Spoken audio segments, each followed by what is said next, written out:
This video is sponsored by G-Portal, more on that at the end. After the tech survivors left Aberration and the graduate students experienced the depths of Rockwell's rage, as many of you have pointed out, the story does not end there. In this video, we're going to talk about what happened throughout Extinction, in the true finale to ARK's legacy story, before all the Genesis stuff. Huge spoilers ahead, for this is one of the most important DLCs in the entire story of the game. Strap on into your mega mech, grab your coffee or Halstead's moonshine, and without further ado, enjoy. Arriving on the extinct Earth, Santiago and the remaining tech survivors almost couldn't believe their eyes. They were on the planet with a few creatures, supplies, but not much else beyond that. They found a large crater and began to set up shop in it. Santiago acknowledged that, in fact, the planet had to be Earth. His readings on soil composition and atmospheric pressure were undeniable. They also, of course, noticed the city, one which Santiago thought was potentially built on an element vein. After doing many readings of the area, Santiago came to terms with one very difficult fact. He theorized that due to the vast quantity of element in the area, what he called a scientific impossibility, the spike in proliferation, was caused by a century of open warfare with element-based weaponry, the best of which was made by him long ago. This thought spiraled Santiago into digging deeper within his past. Were his memories even real, he asked. If they were, was he responsible? The one that was living, breathing, and writing his thoughts in his journal entries? These thought processes prodded at Santiago throughout his stressful leadership tasks, because after Diana had died, Santiago basically became the de facto leader of the group. After establishing Camp Omega, the group found monsters in a cave, including enforcers and defense units, but on the horizon they spotted some gigantic beasts that dwarfed anything they ran into at that point. This caused Santiago to realize they were gonna need much bigger firepower. It didn't take long for Santiago to come up with a wild new idea though, a vehicle that took on a humanoid shape. Giant, bipedal battle mechs, to be specific. Santiago really liked this idea, saying, "Some people may call that fighting fire with fire, but I call it fighting a small gun with a much bigger gun." And so, Santiago got to work on the mech project. He enjoyed the grind, with just how much work it took. Those blood, sweat, and tears all went into him developing modifications, modules that allowed the mechs to shoot rockets, use swords, cannons, and so on. These are the types of mechanics you may be familiar with based on the mechs that survivors can actually use in Extinction. He designed 4 mechs, which together would ultimately be able to fuse into something called the Mega Mech, by teleporting together into a giant mech capable of fighting the largest monsters. These individual mechs would need pilots, and after designing accessibility features for the rather unprepared pilots he knew would be his only options, Santiago began testing them on the best in the group. Profile 1 covered Mei-Yin, who was objectively their best close-quarters fighter, clearly a top candidate. The next profile covered Helena Walker, which Santiago realized could be a huge asset due to her bizarrely high synchronization ratings, which maxed out every gauge. Santiago claimed it was as if her nervous system is more advanced than everyone else's, like they can just process information at a higher rate. Why Helena was like this, I'm not exactly sure, but I guess she was just lucky. And this aptitude contributed to a critical moment later on. The third mech pilot was chosen as Takaya Kazuma, one of Diana's friends from the URE, and who Santiago called a loud, obnoxious, self-righteous lughead. While I wasn't a fan of the dude, Kazuma was solid with his sync scores and was one of the only remaining survivors they had left with real military training. The last mech pilot was none other than Santiago himself. While he was opposed to using his own creations, they didn't have anyone else who'd be qualified enough, so it just worked out that way. After choosing the pilots, Santiago began Phase 3 of the mech construction project, where he focused on tuning the mechs to the primary pilot's preferences and behaviors to maximize their combat efficiency. He trained hard with Mei-Yin, but Helena was having a rough time. He realized that she wanted to discover the truth behind things. That was her tick. In an effort to motivate her, Santiago mentioned a signal he had detected out in the wasteland, and that really got her going. Near the end of the project, Santiago ran into countless bugs and engineering errors, causing him to fly into a rage while doubting his own skills. He tried again and again, and after passing out while trying to fix things, he woke up being dragged off by the others hastily. By the time he came to his senses, he found a cake in front of him. The tech tribe decided that June 26th, that day was Santiago's birthday. The sarcastic engineer squirmed, but the others laughed, got him to take a break from his work and eat some cake. That break, it turned out, was exactly what he needed. And not long after, Santiago found the solution to the issues he was running into with the mechs. Things were getting better, and after simulating the Mega Mech fusion procedure a few times, the 4 pilots felt like they had it down. But something wasn't right. It's too soon. They found us too soon! The tribe detected a horde of monsters heading right towards Camp Omega. Mechanized drones and mutated animals, more than they were ready for. Only one of the mechs was ready, Santiago's. He insisted that the others had to survive, and so he came up with a plan to distract the monsters and lead them on a chase while the others escaped into the wasteland. I'd have liked to see it, but more than that, I'd have liked to experience that moment where we all fused together for real, and our bizarre little squad became the most powerful team the world's ever seen. But if it means giving these idiots a chance to survive this, then I'll give it all up. Because in the end, those are my idiots. Mei-Yin, Helena, and Kazuma finally powered on their mechs and fought off any stragglers who were after them as they fled with the other survivors to the wastes. Santiago was nowhere to be seen, as he had dragged off as many of the creatures away from the others as he could. They ran into more corrupted and smaller titans, acting as training to continue getting used to the mechs. Helena tried to lighten the mood at least with the odd joke, coming up with some tag team moves for her and Mei-Yin and their mechs. Mei-Yin was having none of it, but they eventually pulled off the "May I help you" maneuver as they finished off another corrupted creature. The group eventually came to a cave where they started to talk about what to do next: hide in the cave and try and survive, or head to the signal. Helena was adamant about going to that signal and didn't like the idea of just hiding out until they potentially met their untimely deaths by more of the creatures. Mei-Yin, while at first agreeing with the rest of the group, was eventually convinced by Helena's reasoning, and they headed out to follow the signal.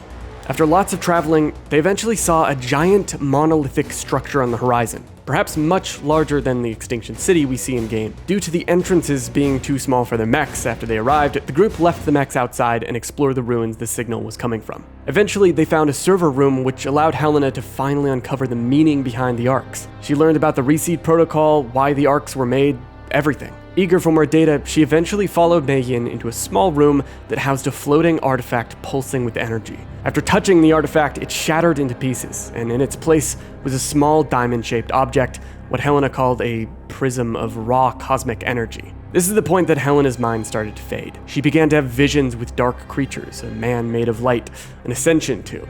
Mei-Yin, worried about her friend, was especially protective about the gemstone, which prompted her to keep it away from Helena. Unfortunately for them, it was too late. The corrupted monsters were coming, fast. Kazuma had spotted them on a scouting run, and after reporting back, Helena and the others geared up and left as soon as they could.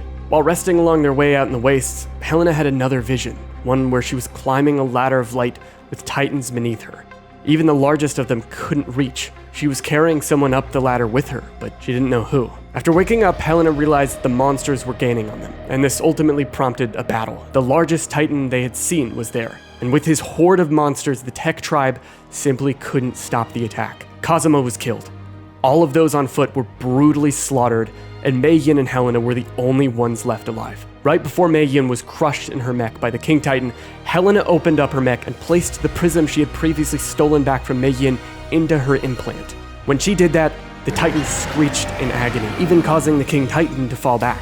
Helena passed out, and Mei-Yin used that moment to cradle her in her mech's hands and flee. In a critical moment of weakness, that's all she could do. I'm sorry, Mei-Yin. I'm sorry. The weight's all on your shoulders now. There's no one else who can carry it. The tomb. The throne. You have to reach it. You have to take me there. To the Tomb of Ascension. I can show you the path, but you have to walk it alone. I wish it weren't true. I wish I could give you wings. But I believe in your heart. So believe in mine. One last time. I need you to believe. Please. Please. After they escaped the horde, Helena, slipping in and out of consciousness, explained that Mei had to get her to a place called the Tomb, and veins of light began to creep across Helena's skin. Mei-Yin did not hesitate in taking her. Helena was all she had left, so she continued pushing forward in their only mech, while carrying Helena to the tomb based only on poorly made maps she had drawn. Eventually, they began passing through an Arctic biome, which took its toll on Mei-Yin's mech. It ran out of element and shut down.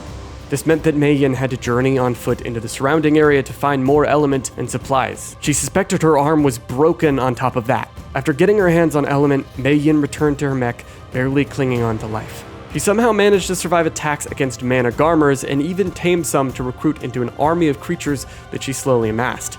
Not long after this, Mei tamed snow owls and thorny dragons to join the team too. Before long, a dying Helena, wounded Mei, and her tames made it to the sunken forest, where Helena said the Tomb of Ascension would be found. Ahead of them was a cave, and Mei-Yin cleared it out before going in with Helena. They found the altar, a long bed similar to the tech sleeping pods their old tribe mates used to use. Mei placed Helena on the central altar, and she stabilized, prompting the whole room to glow. Mei's heartbeat slowed to a serene, steady beat, but not for long. The Horde was once again on their tail, and Mei left the cave to join forces with her tames. With all the strength she had, Mei-Yin held the Horde off with her creatures. Many of her forces lost their lives, and her mech began to break down. Exhausted, wounded, and filled with determination, Mei slayed the last of the minions, and all that remained were the towering titans that had waited in the back, the largest of them all. One grueling battle later, Mei-Yin slaughtered every last one of them. Her mech was almost completely destroyed in the process. As soon as she had enough energy to move, Mei-Yin stumbled back into the cave where Helena had been resting. In the tomb, she found a chorus of light. Helena's body was glowing like the sun, floating above the altar. By the time the whole room flashed, Helena's flesh turned to light, and in a swift movement upward, she vanished. The room's giant crystals died down, and Helena was nowhere to be seen. Mei-Yin couldn't help but mourn. She had nobody left, and questioning why she should even still be alive, Mei-Yin left the cave, got in her mech, and marched. Directionless, suggesting that she just wander into the wasteland and die, Mei-Yin left the sunken forest, and not long after, her mech stopped moving. She was running out of supplies. Bruised and damaged, Mei-Yin fell asleep. She awoke to the sound of earth-shaking footsteps. A large monster was looming over her, and she quickly sprung into action to fight against its horde of minions, but she knew that she wouldn't last long. Suddenly, a mech crashed into the ground and destroyed the creatures with force. Mei-Yin was in disbelief. Who could that possibly be? When the mech knelt down and opened up, Mei saw a woman with hair the color of tangerines step out. It was none other than Diana Alteris. Okay, now, if you're sitting here wondering how the hell Diana's on Extinction, let's rewind, but through her perspective. Diana awoke on Extinction, confused and butt naked. She realized she was on Earth pretty quickly, but didn't understand why she was alive because as far as she remembered, she died on Aberration in Mei-Yin's arms. But she heard a voice in her head, describing it as having someone write invisible words on the back of her head that she could feel within her. The voice wanted her to help and to go somewhere, and when she asked if the voice was what brought her back to life, the voice said yes. Of course, this voice is Homo Deus Helena Walker. Diana presumably woke up after Helena ascended. In a desperate attempt to help Mei-Yin, Homo Deus Helena reached into the system and brought Diana back to life. A feat which the newly created Homo Deus would not be able to pull off again for a very long time. Diana didn't know it was Helena and simply followed the voice because she trusted it. It was all she could do at that point. Over time, Diana gathered some equipment in the abandoned city and eventually came across tracks and evidence of the tech tribe. It didn't take long for her to find a broken down mech, followed by Santiago. She solemnly buried the lost engineer and vowed that she would fix his broken mech and use it to the fullest, showing off what his last brainchild could really do. In Santiago's repaired mech, Diana followed the voice's guidance, and when she spotted a survivor fending off a horde of creatures, she immediately knew who it was. Diana saved Mei-Yin and hugged her. Distraught by everything that happened, Mei was in shock and disbelief and gave in. She explained it all, and Diana understood. Her friends were all dead, Helena was, as far as they knew, gone, and it was just them, and the weird voice in Diana's head. The voice promptly told them to go to a facility, and after Mei-Yin started to hear the voice too, it didn't take a lot of convincing for them to head there. Once they arrived, Diana sifted through a huge amount of data and came to learn about the reseed protocol, the element spreading into the crust, and the fact that the Titans, their huge quantity, was preventing the ARKs from coming down and purging the element, thus reseeding the Earth. One Titan in particular was leading the hive mind. Also, they learned about a facility called Arat Prime. The voice told the duo that they should go there. The only problem was that it was on the other side of the planet, and to make things worse, the King Titan was approaching once again. Diana was fearless though. In understanding Santiago's original plan with the Mega Mech, Diana and Mei-Yin dashed to the site where their tribe mates had died in the previous battle against the King Titan and found the bodies. It was hard on Diana, seeing the people she had spent years with on Aberration dead. But she had a mission. Diana repaired the two lost mechs that had previously belonged to Kazuma and Helena and came up with a plan to fuse them together and pilot the Mega Mech with Mei-Yin. Despite their lack of having two other pilots, the Mega Mech would be operational, at least to 70% of its capacity. Diana decided she would take over for 75% of the mech's controls, and Mei would take over for the rest, specifically using the giant skyscraper of a sword. The King Titan was approaching, but together, Mei-Yin and Diana fused their mechs with the others and formed the Mega Mech, which they used to defensively destroy the King Titan's horde and promptly go on the offensive, striking their foe with everything they had. They carved an X into its chest and significantly wounded the kaiju more than Diana suspected it had ever felt before. The King Titan retreated, and the Mega Mech was rightfully just about ready to fall apart. But they did it. With the King Titan fended off, Diana and Mei-Yin buried their lost friends and looked towards the horizon. The two of us are going to do what we can to help, but it won't be enough. You see those huge, ugly monsters out there? They need to be cleared out, or Earth can't recover. Also, if you see one with an X-shaped scar on its chest, do me a favor and flip it off before you finish it. We'll do our part. The rest is up to you. Good luck. And that is where Extinction's notes end. The One Who Waits, or in other words, the Homo Deus version of Helena, does have a lot more after this, but I'm going to talk about that in the next video. If you enjoyed my 5th part of the ARK Lore Explained series, smash that subscribe button so you don't miss the next one, where I'm going to be talking about you, the survivor, also known as the One Who Tries Again. Like I said, this video is sponsored by Gportal, which is a great server provider that I use myself to host ARK servers on PC. If you'd like to get your own, go ahead and use my code with the link in the description below to get 10% off your next purchase. As always, thanks so much for watching, and I'll talk to you next time. Bye everyone!